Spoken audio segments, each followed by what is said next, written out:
This is the third of 6 new models planned by Renault Australia to launch in the next 12 months or so. It's called the Renault Symbioz. It's a new small to mid-size SUV with hybrid and mild hybrid options. Here I've got the top spec Esprit Alpine, which comes in hybrid form only, and it wears a number of sporty garnishes and comes with all the fruit inside.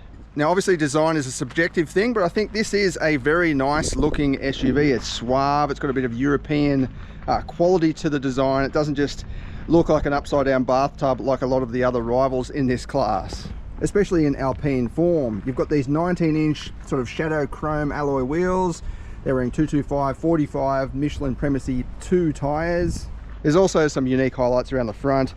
Basically these little sections in the front grille, or the fake front grille, are dark grey, while in the lower spec variant they're a brighter colour. But overall I think you'll agree it does look quite nice. There are 3 main variants on sale in Australia: the Techno, which is available with mild hybrid or full hybrid, and then this Esprit Alpine, which is hybrid only.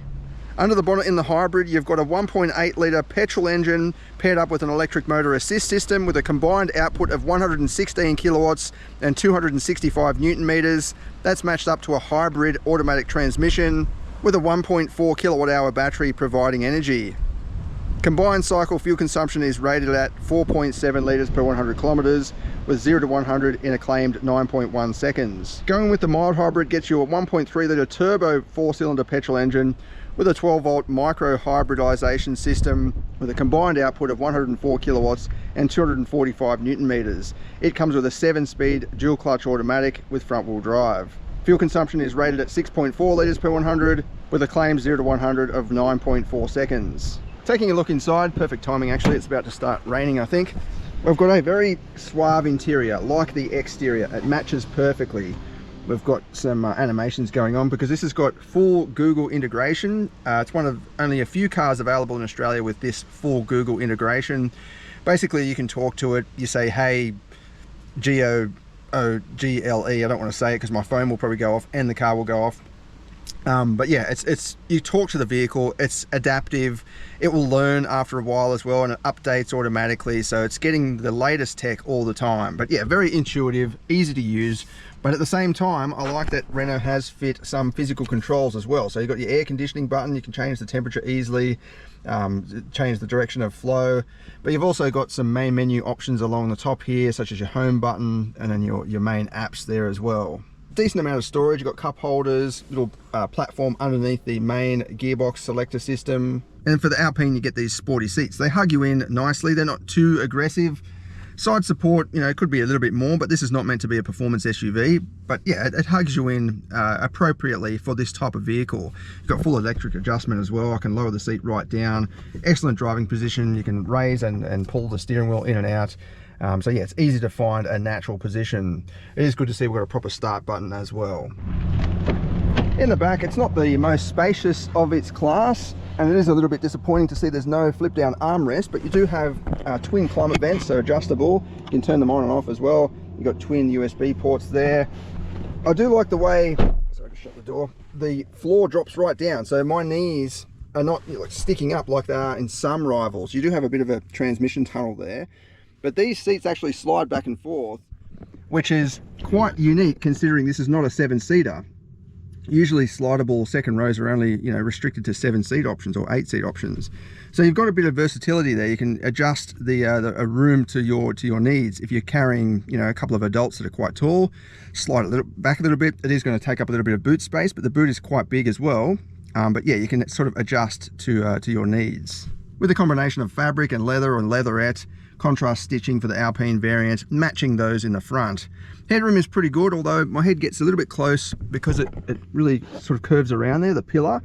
But yeah, once you're inside, this is a very much upright and spacious SUV. I mean, the windows are not completely tall, but you've still got, yeah, plenty of space once you're inside.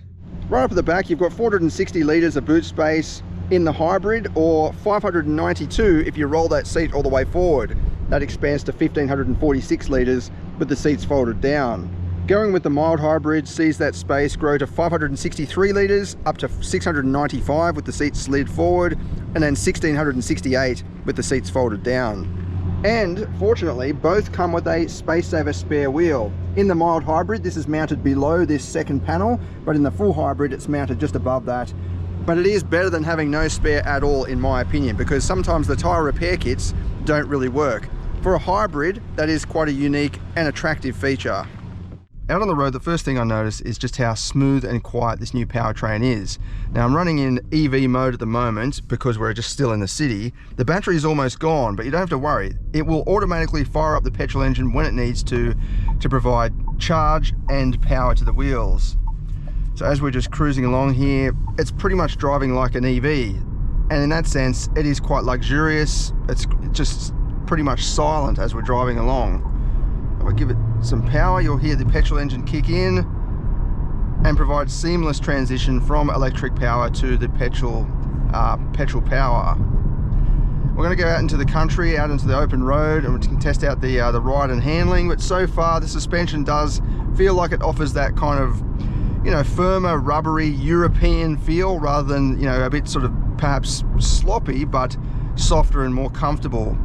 Like going over these little bridge connections, you can feel them. They're not harsh, but I think this sort of setup is better in the long run anyway, because out on Australian country roads, you've got corners that have bumps on them, and then if you have a suspension system that's too soft and sloppy, you go around the corner, you hit a bump, and it just starts to, you know, flop all over the place. Whereas this is going to feel, what so far does feel nice and secure on the road. In the traffic like we are now, the petrol engine just shuts off, and yeah, you can just have some peace and quiet. So in that sense, yeah, it's really kind of trying to bridge the gap between having the benefits of an electric vehicle, but then you don't have to worry about plugging it in and charging it. Obviously that helps with efficiency as well, because a lot of the time you're driving on electric power, so you're not using any petrol, but then when the petrol engine fires up, it's obviously going to chew a little bit. But they say they've experienced, you know, between 4 and 5 litres per 100 kilometres in the real world during earlier testing. So we'll just keep an eye on that gauge. I'm pretty sure that's taking into account as soon as we started the vehicle, so it's still quite high. But as we go out onto the road and just actually accumulate some distance, it'll recalculate and we'll get a lower figure than that. But yeah, currently it's just saying 9.9. Now with this new Google integration, it is pretty cool that you can have maps, including Google Maps, on the instrument cluster. That's quite unique. Not all vehicles can do that. Some offer a native map system in the cluster, but yeah, you can actually have, and you can swap this around as well. So you can have a different map set up here and then Google Maps running there, or vice versa, just in case you want to, I don't know, keep an eye on such as Waze. You can keep an eye on the police and emergency situations coming up while having the navigation running on a different one, if you wanted to anyway. While we're in traffic here, the visibility is excellent, especially out the front. I can see over the bonnet easily. There's a nice big window. You've got a quarter window as well, so you can see in between the pillar and the mirror. If there's any blind spot there. And the mirror itself is kind of mounted and slanted down, so you can see over the top of it easily. There's so many vehicles out at the moment, that mirror just blocks your view. Now I'm pretty short, 170 centimeters. I've got the seat in its lowest setting, but I can still see over that mirror easily. So there's no real blind spot at all looking out the front there. Out the back, it is a little bit more confined, as per typical of a modern SUV. The pillars are reasonably chunky, but you do have a pretty big rear windscreen to see through. You've also got a full surround view camera system to help out during tight parking and so on. Another benefit of having the ability to put the maps in the instrument cluster is that you can still play around with the touchscreen, such as, you know, flicking through radio stations or playing with your own media, or the climate control, and still be able to keep an eye on the navigation. So Renault has set up the navigation for me. I'm just following the route. I don't know which direction it's going to take me. I need to keep an eye on that. But at the same time, if I get bored and want to change around the radio station, I can still do that. So I think that is really cool to have that ability to just switch around there. Not all vehicles can do that. As soon as you play around with the touchscreen, you often lose your map. Out on the open road now, and yeah, that suspension does make a lot of sense because it's catching bumps, especially on, you know, typical rippled country roads like this, while maintaining good body stability. The steering is precise and responsive, but it's not too touchy. Like on center, you don't have to move it. I mean, you can move it a little bit and it doesn't, you know, start wiggling the vehicle, but then as you start dialing in some lock, It just seems very active and energetic. It wants to take on some corners, or it feels like it does. But yeah, there's hardly any body roll at all actually. It just feels, yeah, ready for a nice spirited road. You've got a number of different drive modes to choose from. I've got it in the smart mode at the moment, which is adaptive. It's going to help optimize your driving style. You've got a sport mode as well to sharpen up throttle response and so on, then an eco mode and a comfort mode. So we'll put it into the sport mode. I'll just slow down and show you the kind of kick down response. So full throttle, 40 kilometers an hour. You don't get that sort of downshift and typical jerk reaction as a regular petrol vehicle. On camera that probably would have looked and sounded weird, but what happened was the electric motor is pushing me along, building speed, a reasonable amount of acceleration for this type of vehicle, but you just don't hear the petrol engine cut in until afterwards, which makes it, yeah, just seem like it's sluggish. I'll just do that again and it might kick down the gears. Yeah, that was a bit better that time, or not better, just more typical with the engine's sound in sync with the acceleration. But either way, you're getting good response. So the electric motor is just pushing us along with, yeah, decent performance for this type of vehicle. So what about the handling on a spirited road? Well, this is a good road actually because it's got a lot of bumps, off-camber corners, double apex corners, and we're going uphill. It's quite steep, so I'm going to unweight the front end as we're accelerating up, but also test out the powertrain. In terms of the performance, yeah, it's pulling up nicely. The Esprit Alpine comes with Michelin Primacy tyres. They're not a performance tyre, but they're a quality item, which is, not something that could be said of some of the rivals in this price bracket that come with, basically no-name tyres. So hard on the brakes there, full power now, plenty of traction around the hairpin. Yeah, that engine is not in sync with the acceleration, but you're still getting decent acceleration. Over the bump, very good stability over the bump. Hardly disturbed the balance of the vehicle at all, but it still absorbed the impact. It seems like there was a decent amount of wheel travel down through this tight, twisty section. Yeah, awesome grip. Going back down, so this will put a lot more pressure on the brakes and the front end, obviously, as the weight gets carried forward. Good bite. Yeah, that steering becomes more playful out on a road like this. It's refined on the highway and not too touchy, but then hit a spirited road and it's much more lively and active, especially compared with many of its competitors. Down back through the hairpin, hard on the brakes, a lot of weight on that front left corner. Excellent traction, that's full power now. Yeah, you don't get the engagement of a proper gearbox, with paddle shifters and so on. The performance is respectable for this class, but I think the handling easily overshadows the capable performance here, because this is having no problem at all down this challenging and up this challenging road. I think this chassis could handle a lot more power. But overall, it's definitely one of the better handling packages in this class, in my opinion. Just keep in mind, it is a little bit damp here, but I'm not going to do the actual V-Box testing here. I'm going to do it up the other end where there's a bit of a dry patch. Just filming on this side because the sun's behind me.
in the mild hybrid now. We'll just take it for a quick drive to see what it's like, and I'll do a just a brief 0 to 100. I won't do the full performance test, just so we can see the difference between it and the full hybrid. The main difference, apart from the ability to run on full electric power in the full hybrid, this cannot do that, is that it's got the 7-speed dual clutch transmission, so slightly more engaging if that's what you're after. Got the paddle shifters behind the steering wheel as well for manual mode. The engine does have a bit more of a sort of sporty note to it because it's turbocharged as well.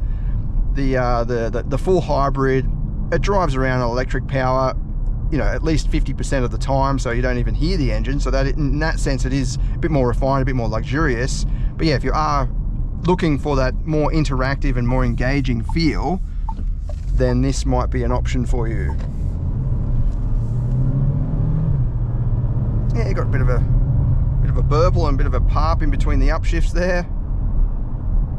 I like little turbo engines. They've just got a bit of character compared with a 2-litre naturally aspirated unit.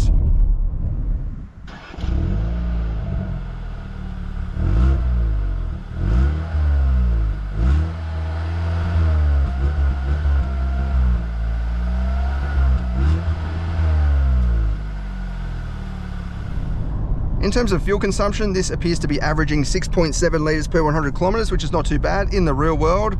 I've got no idea about who drove it before me or what sort of conditions, so I think that's a respectable average for the real world. You could probably get, expect to get a little bit lower than that with extended regular use. Give it the beans, 100 km/h speed limit zone. Goes alright. It's got a bit of a sort of generic hum higher up in the rev range. It sounds a little bit sportier actually, lower in the rev range. But it goes alright. It is fractionally slower than the full hybrid according to the official claim. So what's the pick out of the two? Well, I think the Esprit Alpine is a nice looking package. Even though it's just some wheels and little garnishes here and there, it really does stand out. And you can only get that with the full hybrid. So in saying that though, this Techno is pretty good value when you weigh it up against many of the rivals. Factoring in, you're getting the European design and handling package, you're getting full Google built-in services and all of that. I think the value is quite good compared with others. The Techno does wear unique 18-inch alloy wheels, slightly smaller than the 19s on the Esprit Alpine, which does mean you've got taller profile tyres, and these are a little bit better at absorbing impacts on rough country roads. But look, if it came down to it, I would probably pick the full hybrid just so I can get access to that Esprit Alpine highlights and all of that, but also maximise the efficiency with that full hybrid powertrain system.